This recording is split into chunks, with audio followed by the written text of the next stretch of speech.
வரும் வியாழக்கிழமை மாலை தமிழக அமைச்சரவைக் கூட்டம் முதலமைச்சர் ஸ்டாலின் தலைமையில் நடைபெறும் என்று அறிவிப்பு.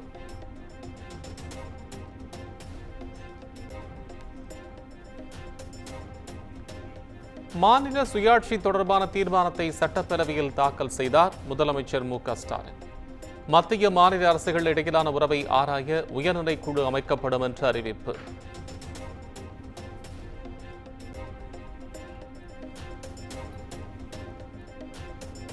மாநில பட்டியலில் உள்ள மருத்துவம், சட்டம், நிதி ஆகியவற்றை ஒத்திசைவு பட்டியலுக்கு மாற்ற மத்திய அரசு முயற்சி. கல்வியை மாநில பட்டியலில் சேர்க்க வேண்டும் என்றும் முதலமைச்சர் மு.க.ஸ்டாலின் வலியுறுத்தல்.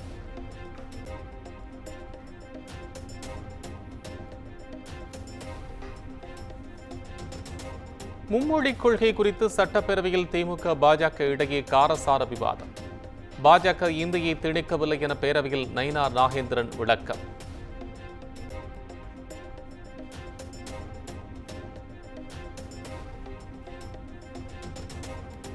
எதிர்க்கட்சிகள் பேச சபாநாயகர் அனுமதி மறுப்பதாக அதிமுக உறுப்பினர்கள் குற்றச்சாட்டு. எதிர்க்கட்சி துணைத் தலைவர் ஆர். வி. உதயகுமார் தலைமையில் பேரவையிலிருந்து உறுப்பினர்கள் வெளிநடப்பு.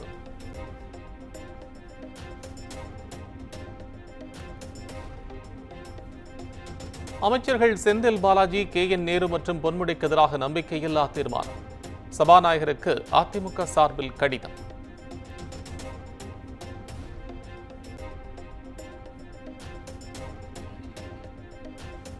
மே 2ஆம் தேதி கூடுகிறது அதிமுக செயற்குழு கூட்டம்.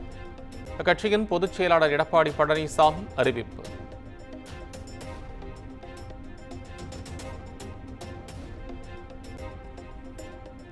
பாமகவில் உட்கட்சி பிரச்சினை முடிவுக்கு வந்துவிட்டதாக ஜி.கே. மணி பேட்டி. சித்திரை முழு நிலவு மாநாட்டில் ராமதாஸ் மற்றும் அன்புமணி ஒன்றாக பங்கேற்பார்கள் என்றும் உறுதி.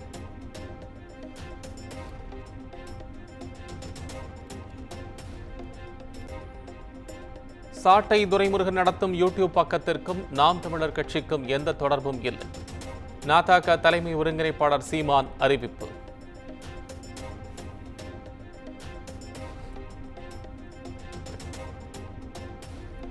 நெல்லை தனியார் பள்ளியில் 8ஆம் வகுப்பு மாணவன் மற்றும் ஆசிரியையை அரிவாளால் வெட்டிய சக மாணவன். பென்சில் கொடுக்கல் வாங்கலில் ஏற்பட்ட தகராறே அரிவாள் வெட்டுக்கு காரணம் என போலீசார் தகவல்.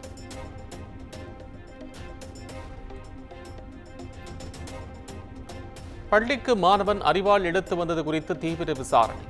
தனியார் பள்ளிகளிலும் மாணவர்களின் பைகளை சோதனை செய்ய மாவட்ட கல்வி அதிகாரி உத்தரவு.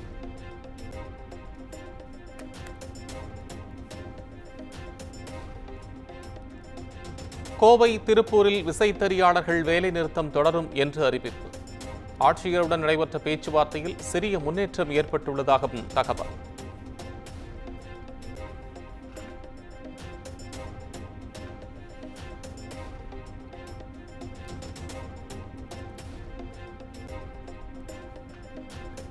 அருப்புக்கோட்டை அரசு மருத்துவமனையில் தூய்மை பணியாளரை காலணியால் தாக்கியதாக புகார்.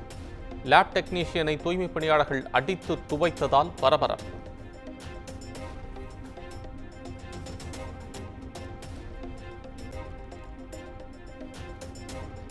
கோடை விடுமுறையை ஒட்டி 6 வாராந்திர சிறப்பு ரயில்களின் சேவை நீட்டிப்பு.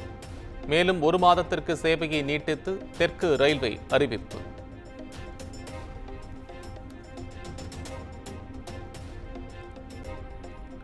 கரூர் அருகே வீட்டின் அஸ்திவார பணிக்கு குழி தோண்டும் போது சுவர் இடிந்து விபத்து. இடிபாடுகளில் சிக்கிய தொழிலாளி உயிரிழப்பு, மற்றொருவர் காயத்துடன் மீட்பு.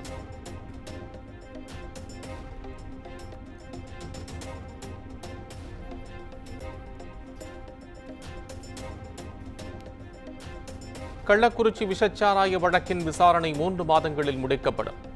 சென்னை உயர்நீதிமன்றத்தில் சிபிஐ தரப்பில் தகவல்.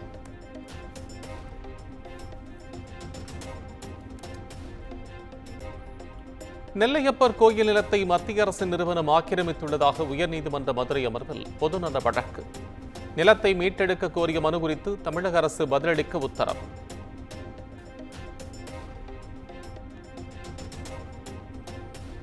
திருச்சி சமயபுரம் மாரியம்மன் கோயில் தேரோட்டம் கோலாகலம். ஆயிரக்கணக்கான பக்தர்கள் தேரினை வடம் பிடித்து இழுத்து வழிபாடு.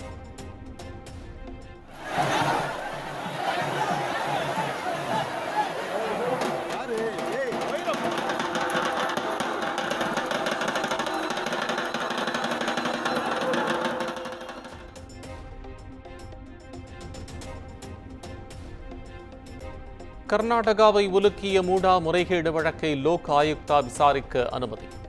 சிறப்பு நீதிமன்றத்தின் உத்தரவால் முதலமைச்சர் சித்தராமையாவுக்கு பின்னடைவு.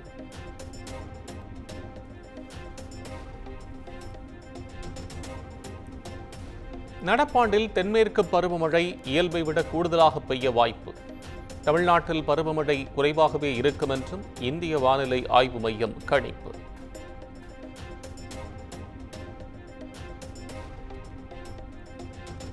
வன்முறையால் மேற்கு வங்கம் எரிந்து கொண்டிருக்கும் வேளையில் முதலமைச்சர் மம்தா மௌனமாக இருக்கிறார். உத்தரப்பிரதேச முதலமைச்சர் யோகி ஆதித்யநாத் குற்றச்சாட்டு.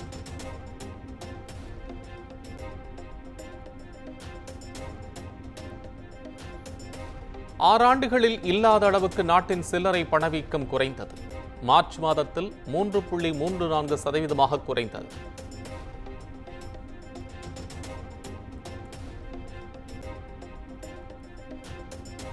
குட் பேட் அக்லி திரைப்படத்தில் இளையராஜாவின் பாடல்கள் பயன்படுத்தப்பட்ட விவகாரம். 5 கோடி ரூபாய் நஷ்டஈடு கேட்டு பட தயாரிப்பாளருக்கு இளையராஜா நோட்டீஸ்.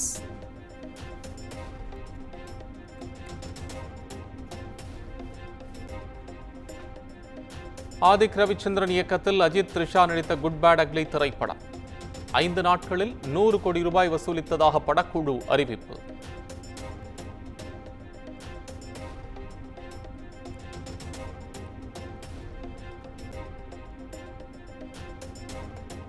காசாவில் 1.5 ஆண்டுகளில் பலியானோர் எண்ணிக்கை 51,000 கடந்தது. இஸ்ரேல் தாக்குதல் தீவிரமடைந்து வரும் நிலையில் மக்கள் அச்சம்.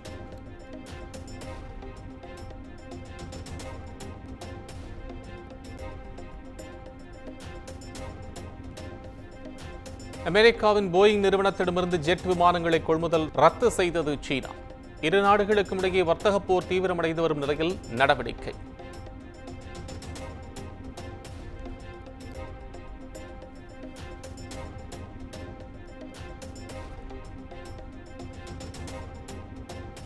ஐபிஎல் கிரிக்கெட் தொடரின் 31வது லீக் போட்டியில் பஞ்சாப் கொல்கத்தா அணிகள் இன்று மோதல்.